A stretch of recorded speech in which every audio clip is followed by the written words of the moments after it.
Hi friends, Kudumbashree ശാരദയുടെ പുതിയ review വീഡിയോയിലേക്ക് എല്ലാവർക്കും സ്വാഗതം. അപ്പോൾ നമ്മുടെ എപ്പിസോഡ് വന്നിട്ടിപ്പോൾ പറഞ്ഞുകൊണ്ടിരിക്കുന്നത് പപ്പി മോളുടെ അടുത്ത് പറയുന്നുണ്ട്, സമ്മതമൊക്കെ വാങ്ങിക്കുന്നുണ്ട്. ഇനി മോളിത് സത്യമോളുടെ അടുത്ത് പറയരുത്, ആൻറ്റി പറയാം, വലിയേച്ചി പറയാം, ചേച്ചിയമ്മ പറയാം, അതിന് ശേഷം മോൾ പറഞ്ഞാൽ മതി എന്ന് പറഞ്ഞിട്ട് നമ്മുടെ സത്യമോളുടെ അടുത്ത് പറയുകയാണ് ചെയ്യുന്നത്.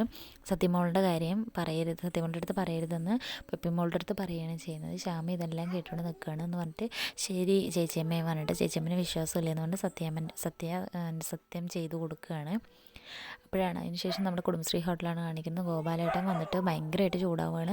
ഞാൻ അറിഞ്ഞില്ല അവൾ എന്ത് വിചാരിച്ചാൽ അവളൊരു കളക്ടറാണെന്നുള്ളൊരു വിചാരമില്ലാതാണ് വേലക്കാരിയായിട്ട് പോയി നിൽക്കുന്നത്. മറ്റുള്ള വിഷ്ണു കല്യാണം കഴിച്ചെന്ന് അറിഞ്ഞിട്ടുണ്ടെങ്കിൽ അത് താലി ഊരി എറിയാൻ അറിയില്ലേ, ഡിവോഴ്സ് കൊടുത്തിട്ട് പോലീസ് സ്റ്റേഷനിൽ കയറ്റാൻ അറിയില്ല എന്നൊക്കെ പറഞ്ഞ് ശാരദാമ്മ ഒന്നും ഇണ്ടാതെ കേട്ടുകൊണ്ട് നിൽക്കുകയാണ് ചെയ്യുന്നത്. ഞാൻ എന്നെ ഇത്ര നാൾ അലഞ്ഞ് തിരിഞ്ഞ് നടന്നപ്പോൾ അവിടെ എന്നെ സഹായിച്ചിരുന്നുണ്ടായിരുന്നില്ലല്ലോ, അപ്പോൾ അവിടേക്ക് എന്നെ സഹായിച്ച് പൈസയൊക്കെ തന്നവർക്ക് ഒരു ചെറിയൊരു ബുദ്ധിമുട്ട് വന്നു, അപ്പോൾ അതിന് വേണ്ടിയിട്ട് ഞാൻ പോവുകയാണെന്ന് പറഞ്ഞിട്ട് പറയുകയാണ്.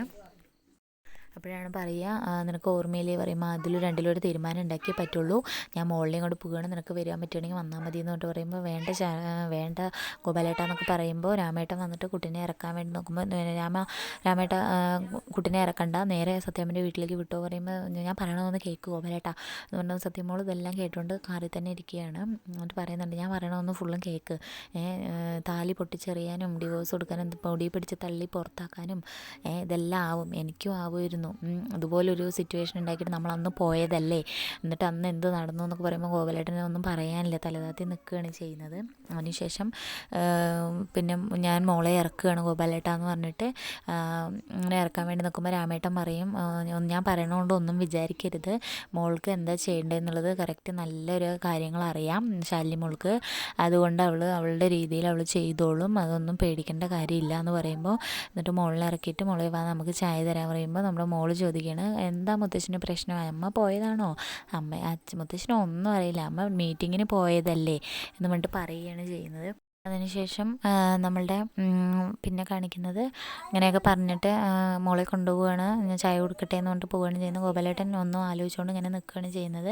പിന്നെ നമ്മുടെ ശാലിനി അവിടെ ഭക്ഷ്യവിഷബാധ ഏറ്റു എന്ന് പറഞ്ഞിട്ട് ഇപ്പം അനുപല്ലവി ഓടി വന്ന് ശാലിനിയോട് പറയുകയാണ്. ശാലിനി ആകെ ഞെട്ടിയിട്ട് വേഗം പോകാൻ നിൽക്കുകയാണ്. വേണ്ട നമുക്ക് വീട്ടിൽ തന്നെ ഇരിക്കാൻ പറയുമ്പോൾ എല്ലാ അനുപല്ലവിയും ഞാൻ ഒരു കളക്ടറാണ്, അപ്പോൾ വീട്ടിൽ തന്നെ ഇരിക്കാൻ പറ്റില്ല എന്ന് പറഞ്ഞിട്ട് സംഭവം നടന്ന സ്ഥലത്തേക്ക് കളക്ടറേറ്റിലേക്ക് പോകാൻ വേണ്ടി നിൽക്കുകയാണ്. അപ്പോഴാണ് മൊബൈൽ അനുപല്ലവി വെച്ച് കൊടുക്കുക. അനുപല്ലവി എന്നിട്ട് പറയും, മാഡം എന്താ ഇങ്ങനെ മൊബൈലൊന്ന് നോക്കുക പറയുമ്പോൾ സജി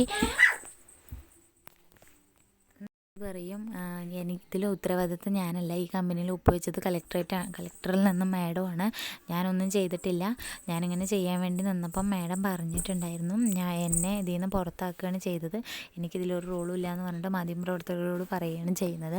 അപ്പോഴാണ് അനുപല്ലവി ഇതെന്താ ഇങ്ങനെ പറഞ്ഞിട്ട് നമ്മുടെ ശാലിനിയെ തലയിൽ കൈവയ്ക്കും. എന്നിട്ട് അനുപല്ലവി പറയും, ഇനി പോണ്ട മാഡം, നമുക്ക് തിരിക്കുക, രാമേട്ട തിരിക്കുക പറയുമ്പോൾ രാമേട്ട നേരെ താലൂക്ക് ആശുപത്രിയിൽ പൊക്കോ, കുട്ടികൾ വിഷബാധിതയേറ്റ സ്ഥലത്ത്, അപ്പോൾ അങ്ങോട്ട് വിട്ടു ആശുപത്രിക്ക് പറയും. മാഡം എന്ന് പറയുമ്പോൾ ജില്ലാ കളക്ടറിൻ്റെ ഓർഡറാണ് പറയുമ്പോൾ ഇവരൊന്നും മിണ്ടാതെ പോവുകയാണ് ചെയ്യുന്നത്. അങ്ങനെ അവിടെ എത്തുമ്പോൾ മാധ്യമപ്രവർത്തകർ കൂട്ടം കൂടി നിൽക്കുന്നുണ്ട്. ശാലിൻ്റെ അടുത്ത് ചോദിക്കാമെന്നുള്ള രീതിയിൽ കയറി വരുമ്പോൾ തന്നെ മെമ്പറും അവിടെ നിൽക്കുന്നുണ്ട്. എന്നിട്ട് അവിടെ നിന്ന സമയത്ത് എന്ത് ചെയ്യണമെന്ന് അറിയാതെ നിൽക്കുന്ന സമയത്താണ് മാഡം എന്താണ് ഇതിനുള്ള മറുപടി പറയുമ്പോൾ എനിക്ക് സരോജ മെമ്പറിനെ കാണണം എന്ന് പറഞ്ഞിട്ട് പറയും. മാഡം ഇവിടെ നിൽക്കണ്ട, നമുക്ക് പോകാമെന്ന് പറയുമ്പോൾ മെമ്പറുടെ അടുത്തേക്ക് പോകുമ്പോൾ മെമ്പർ കൈ പിടിച്ചിട്ട് മാഡമാണ് ഞങ്ങളുടെ ദൈവം. പക്ഷേ ശാലിനി വിചാരിച്ചില്ല, ഒരിക്കലും ഇങ്ങനെ പറയുന്നുള്ളത് വിചാരിച്ചില്ല. മാഡമാണ് ഞങ്ങളുടെ എല്ലാം, ഞങ്ങളെ ഇത്രയും ഉപകാരം ചെയ്തത് മുകളിലുള്ള ആൾ ആരാണ് കളിച്ചതെന്ന് അറിയില്ല മാഡം, ഞങ്ങൾക്കിത് കണ്ടുപിടിച്ച് തന്നേ പറ്റുള്ളൂ, ഇതിലൊരു തീരുമാനം ഉണ്ടാക്കി തരണം പറഞ്ഞപ്പോൾ ഉറപ്പായും എനിക്ക് ജീവനുണ്ടെങ്കിൽ ഞാൻ ഉറപ്പായും ഇത് ചെയ്തു തരും സരോജം എന്ന് പറഞ്ഞിട്ട് പറയുകയാണ് ചെയ്യുന്നത്. അപ്പോഴാണ് ഇങ്ങനെ പറയുക. അതിനുശേഷം നമ്മുടെ സരോജ മെമ്പർ ഇങ്ങനെ പറഞ്ഞതിന് ശേഷം ശാലിനിക്ക് ഒന്നുകൂടി ധൈര്യമായി. അപ്പോൾ വേഗം കളക്ടറേറ്റിലേക്ക് പോകാമെന്ന് പറഞ്ഞിട്ട് പോവുകയാണ് ചെയ്യുന്നത്. അപ്പോൾ അവിടെ മാധ്യമപ്രവർത്തകർ ന്യൂസ് എല്ലാവരും നിൽക്കുന്നുണ്ട്. അകത്തേക്ക് കയറാൻ നിന്നപ്പോൾ മാഡം ഇതിനുള്ളൊരു മറുപടി പറഞ്ഞിട്ട് പറയുമ്പോൾ എനിക്ക് നിങ്ങളുടെ അടുത്ത് മറുപടി പറയേണ്ട കാര്യമില്ല, ഞാൻ കയറി പോകണം. അതെങ്ങനെയാണ് മാഡം ഞങ്ങളുടെ അടുത്ത് മറുപടി പറയേണ്ട കാര്യമില്ല പറയുമ്പോൾ നിങ്ങൾ എന്തെങ്കിലും കേട്ട് ഇതിന് മുൻപ് നല്ല കാര്യങ്ങളും ഇവിടെ നടന്നല്ലോ, നിങ്ങളതിൽ ഏതെങ്കിലും പരിപാടിക്ക് വന്നിട്ടുണ്ടായിരുന്നോ, എന്തെങ്കിലും ഒരു കാര്യം കേട്ട് ക്യാമറയിൽ പിടിച്ച് വന്നോളൂ, ഐ ഡി കാർഡ് ഈ കഴുത്തിലുണ്ടെന്നുണ്ടെങ്കിൽ എന്തോ ആവാമെന്നാണല്ലോ പറയുമ്പം ഞാൻ 3-4 വർഷം പഠിച്ചിരുന്നിട്ട് ചെയ്ത് എടുത്ത പദവിയാണ് ഞാനിപ്പോൾ ഈ IAS ജോലി. അല്ലാതെ നിങ്ങളെപ്പോലെ ഉള്ളതല്ല. നിങ്ങൾ എന്തെങ്കിലും കേട്ട് കഴിഞ്ഞാൽ നല്ലതിനല്ലാതെ ചീത്തയ്ക്ക് മാത്രം കയറി വരുന്ന ആൾക്കാരല്ലേ എന്നൊക്കെ പറഞ്ഞിട്ട് ശാലിനി ദേഷ്യത്തോടു കൂടി പറയുകയാണ് ചെയ്യുന്നത്. അപ്പോൾ അവർ പറയും, മാഡം കുറച്ചുകൂടെ ബഹുമാനമാവാം. എന്തിനു ഞാൻ ബഹുമാനിക്കണം?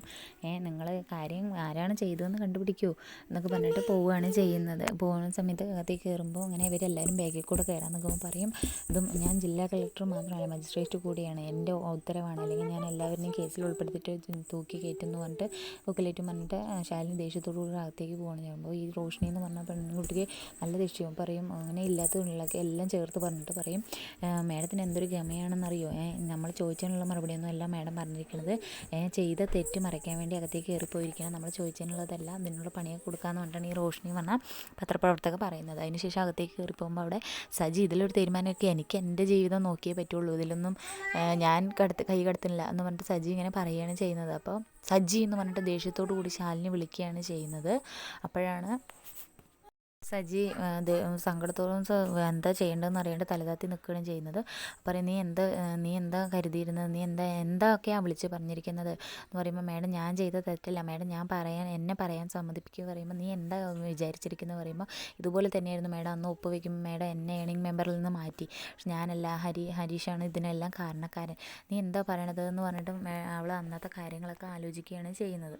അതിനുശേഷം നമ്മുടെ പറയുന്ന കേൾക്കുമ്പോൾ അതെ, പക്ഷെ എന്തുകൊണ്ട് പറഞ്ഞില്ല, അതിന് മാഡം എന്നെ പറയാൻ സമ്മതിച്ചല്ലോ, ഇതിനെല്ലാം ഹരീഷാണ്, അതെങ്ങനെ അവൻ ഇതാക്കി, അന്നത്തെ ആദ്യത്തെ മീറ്റിങ്ങിൽ പറഞ്ഞിട്ടില്ലേ പൊതുജനങ്ങൾ ഇതിൽ ഉൾപ്പെടുന്നത്, ഇതിൽ കരുവാക്കി എടുത്തു എന്ന് പറഞ്ഞാൽ അനുവല്ലുവിയും എല്ലാം പറയുകയാണ് ചെയ്യുന്നത്. അതേ മാഡം, മാഡത്തിനെ ഉൾപ്പെടുത്തിയിട്ട് ഇവർ ചെയ്തതാണ്, അന്ന് ചൈന കോളനിയിലെ കാരണങ്ങളൊക്കെ ഇതുകൊണ്ടാണല്ലോ ഉണ്ടായതെന്ന് പറഞ്ഞിട്ട് നമ്മുടെ ശാലിനിയോട് പറയുകയാണ്. ശാലിനിക്ക് അപ്പം മനസ്സിലായി എല്ലാവരും കൂടിയിട്ട് ആ ശാലിനിനെ ചതിക്കുകയായിരുന്നു എന്നുള്ളത് മനസ്സിലായിട്ടുണ്ട്. അപ്പം നാളത്തെ എപ്പിസോഡിൽ ശാലിനി എന്താകും ചെയ്യുന്നത്, ഇതിനുള്ള സത്യങ്ങൾ കണ്ടുപിടിച്ച് എല്ലാവരെയും പത്രപ്രവർത്തകരുടെ അടുത്ത് അറിയിക്കുക എന്നുള്ളത് വെയിറ്റ് ചെയ്തിരുന്ന് കാണാം. വീഡിയോസ് ഇഷ്ടപ്പെട്ടാൽ ലൈക്ക് ചെയ്ത് ഷെയർ ചെയ്ത് സബ്സ്ക്രൈബ് ചെയ്യാൻ മറക്കരുത്. താങ്ക്